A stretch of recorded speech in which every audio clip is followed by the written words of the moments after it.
Bonjour à tous, aujourd'hui on est le 23 novembre. Donc il y a un beau soleil mais la température est fraîche, il fait à peu près 4 degrés. Donc au rucher on peut voir, il n'y a pas d'activité, les abeilles sortent pas là, elles sont dans leur ruche. Elles sont en grappe là, donc elles bougent plus, c'est fini. On va les laisser tranquilles aujourd'hui. Par contre je vais quand même travailler, il y a du boulot. Je vais en profiter qu'il n'y ait pas d'activité au niveau des ruches pour fondre mes cadres de corps, les vieux cadres noirs. On va voir ça ensemble. Donc là, j'ai installé mon matériel déjà, ça y est. Donc j'ai ramené tous les corps de ruche contenant les vieux cadres. Donc là, par exemple, on peut en voir. Donc ça, c'est des cadres de corps. Ils ont contenu du couvain. On peut voir, ils sont bien noirs. En fait, là, c'est dans les alvéoles, il y a des résidus de cocon, il y a les déchets, les déchets de couvain et aussi la propolis. Donc il est intéressant au moins un minimum de remplacer au moins 2 cadres par an minimum. Voilà. Donc aujourd'hui les vieux cadres je vais les fondre. Donc là moi je vais faire ça ici. Donc je vais faire un feu. Moi je n'ai pas de chaudière à cire en fait. Je fais ça artisanalement. J'utilise un stérilisateur en fait que je remplis d'eau. Voilà. Bon et sinon il y a d'autres procédés. À la vapeur par exemple avec une chaudière à cire ou alors par un sérificateur aussi, par le soleil. Mais bon, moi ici je fais ça l'hiver. L'hiver c'est plus calme, il y a moins d'abeilles, ça vole moins. Voilà, donc c'est parti, on y va.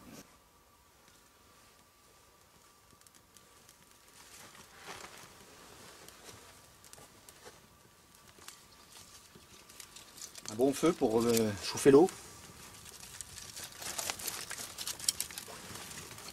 Donc moi je fais ça au bois. Je fais un feu de bois, je n'utilise pas de gaz. Donc il y a du bois à la campagne, c'est bon, surtout dans les Vosges.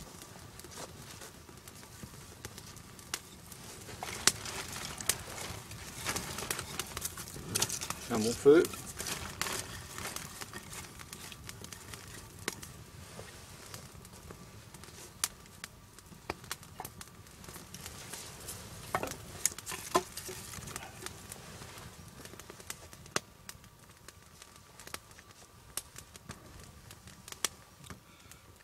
Et hop, je vais mettre le stérilisateur sur le feu, faire chauffer l'eau. Voilà. Donc maintenant ce qu'il faut faire c'est laisser chauffer l'eau. Donc je vais attendre que l'eau rentre en ébullition. Donc ça y est, on commence à voir des petites bulles à la surface. C'est que l'eau arrive à température. Donc là on va pouvoir mettre les cadres dans le stérilisateur. C'est parti. Allez hop, on va faire un essai déjà avec un pour voir.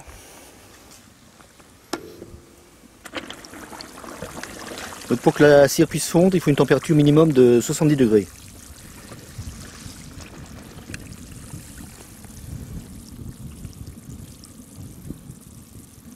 Pour l'instant c'est un essai, mais après j'en mets plusieurs à la fois. Il faut laisser chauffer l'eau.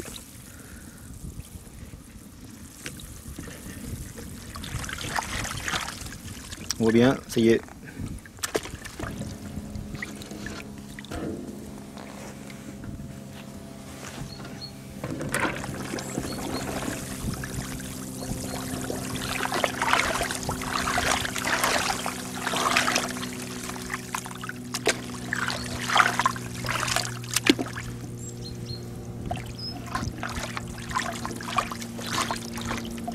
Donc il faut faire attention avec la cire bouillante. Parce que la cire en fait c'est un corps gras, donc elle peut s'enflammer aussi. Donc il faut éviter de faire les éclaboussures. Surtout quand on chauffe avec du feu. Il y a des flammes, donc il faut faire attention.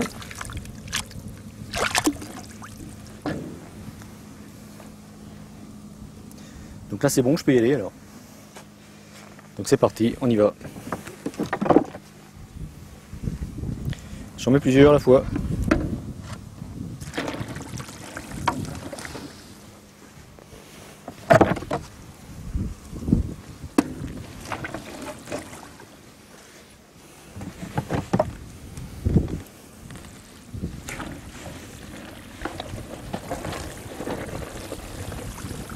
On voit ça bouillonne.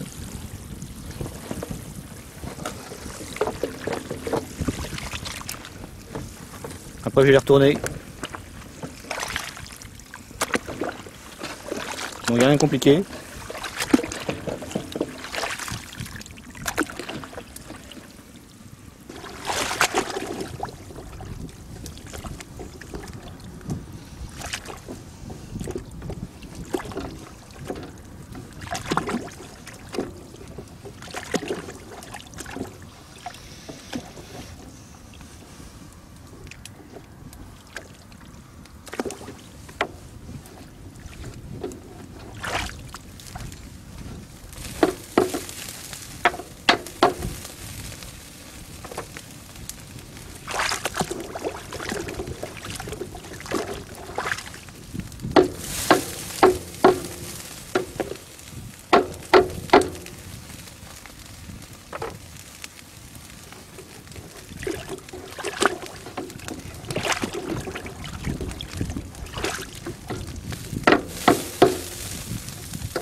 C'est pas trop.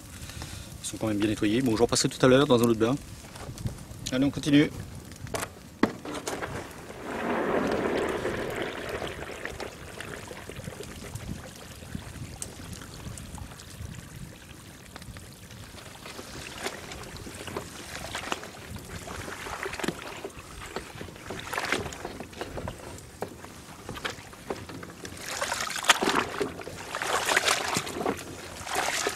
Ça va assez vite une fois que l'eau est chaude.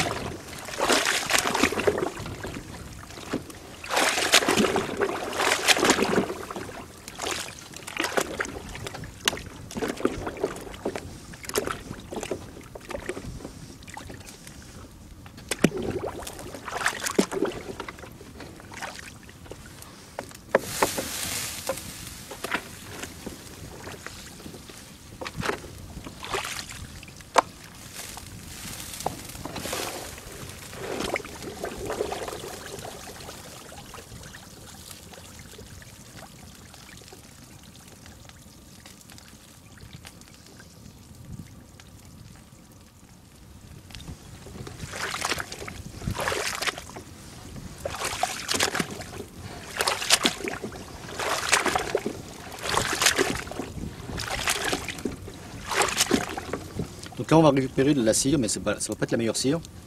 Déjà il y a beaucoup de déchets, il y a beaucoup de cocons. Il y a aussi de la propolis dedans. Donc il y aura beaucoup de dépôts, dans la cire. On va la filtrer, on va voir ça après.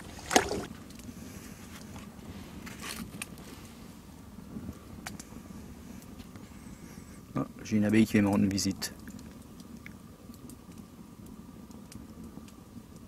Il doit faire chaud là-haut.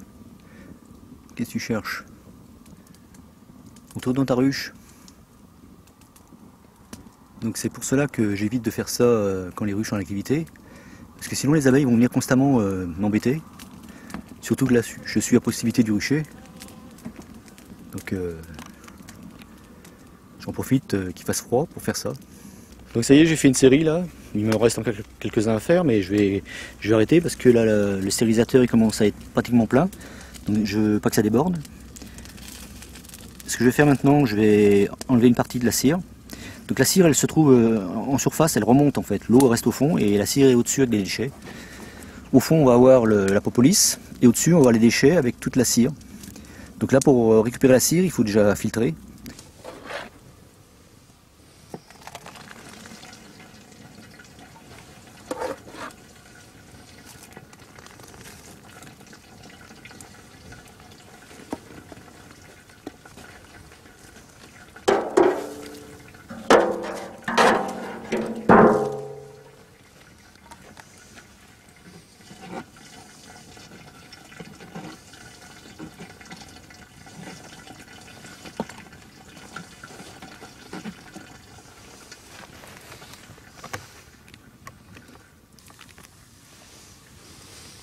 Voilà, tout ça c'est des déchets.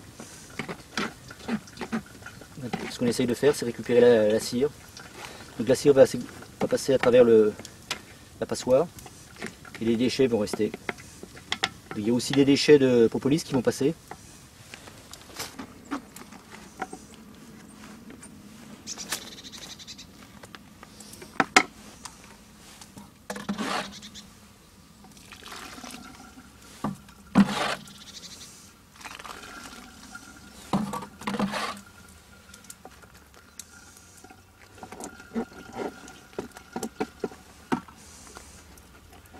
Donc voilà, je vais pas continuer plus loin parce qu'après c'est de l'eau, ça sert à rien. J'ai enlevé le maximum que je pouvais.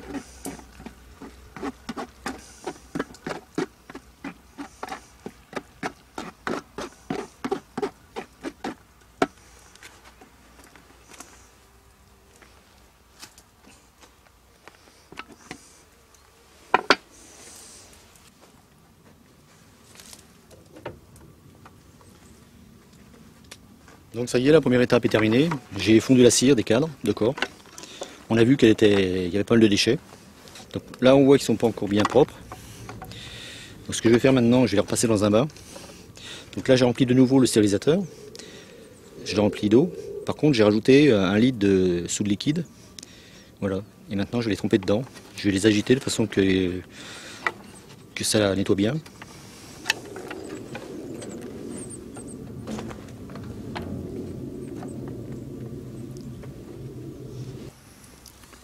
Là, je viens de m'apercevoir qu'il y avait un cadre qui était bien abîmé. On voit tous les trous ici. Donc ça, c'est la fausse teigne qui a creusé des galeries. Donc celui-là, il ne sera pas remis en service. Parce que ça a dû l'affaiblir quand même pas mal. Tout le long. Voilà.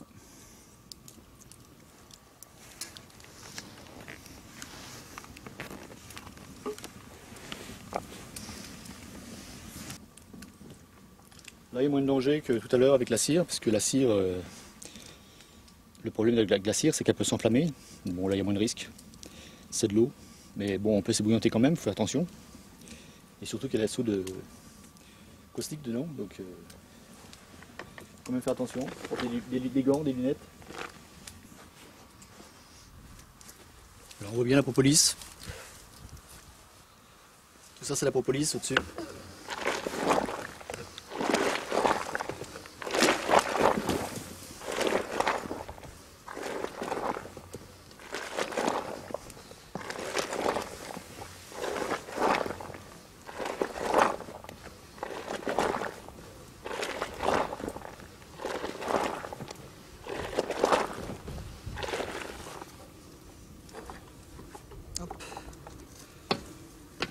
On voit les différences, déjà ils sont beaucoup plus propres. Donc ça y est, je viens de rincer les cadres là. Maintenant ce que je vais faire, je vais les rentrer, je vais les mettre près de la chaudière à bois, de façon qu'ils sèchent. Je vais bien les empiler pour pas qu'ils se déforment aussi. Voilà, donc on va voir maintenant, ils sont quand même bien propres là. Je vais les remettre en service. Il y en a peut-être certains que je vais réformer parce qu'ils sont abîmés, trop abîmés, comme on avait vu avec des trous de fausse teigne. Ceux-là ils seront enlevés, je m'en servirai comme partition. Mais sinon tous les autres seront mis en service avec une feuille de cire, gaufrée. Donc là on est le lendemain. Donc ça y est, la cire elle est dure, elle s'est solidifiée. Donc la cire remonte en surface. Voilà. Ce que je vais faire maintenant, je vais démouler. Donc moi j'utilise toujours des bidons découpés en fait. C'est facile, c'est assez souple. Donc, dedans il y a de l'eau aussi, c'est normal. Donc il y a celui-là, je vais déjà commencer par celui-là aussi. Je le démoule légèrement.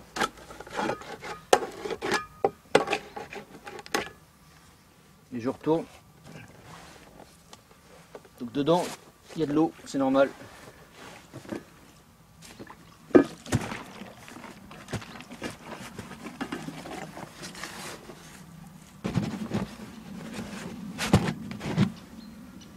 Voilà déjà. Donc on a déjà un bloc de cire là. Par contre maintenant ce qu'il faut c'est nettoyer le fond parce que tous les déchets sont restés en dessous de la cire. Donc avec la truelle je gratte.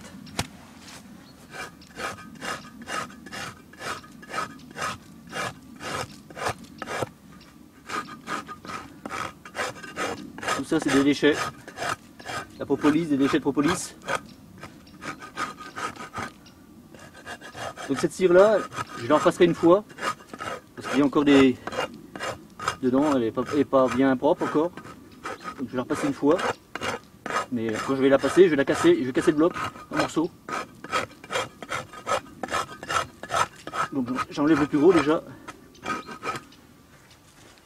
Après je vais la rincer dans de l'eau. Donc voilà, on a un pan de cire là. Donc en fait les cadres de corps ne donnent pas beaucoup de cire, il y a beaucoup de déchets, donc il y a beaucoup de pertes. Ça n'a rien à voir avec les opercules. Les opercules c'est la cire pure, donc il n'y a pas tellement de déchets. Voilà, donc je vais continuer, j'ai encore un bac à vider. Après je nettoierai le terrain. Voilà.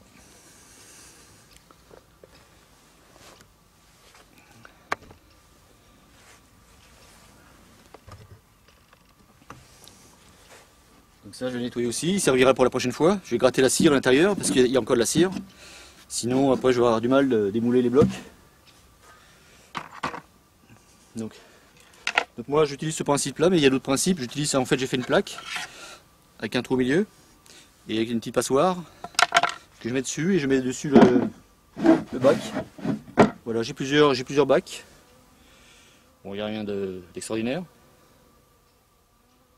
Voilà. Une fois que j'ai fini, je nettoie tout parce que le problème si on laisse, la propolis elle colle, donc tout nettoyer, la casserole, tout. Les bacs aussi sont nettoyés. Allez, je continue. Donc après le déboulage de la cire, on obtient des blocs.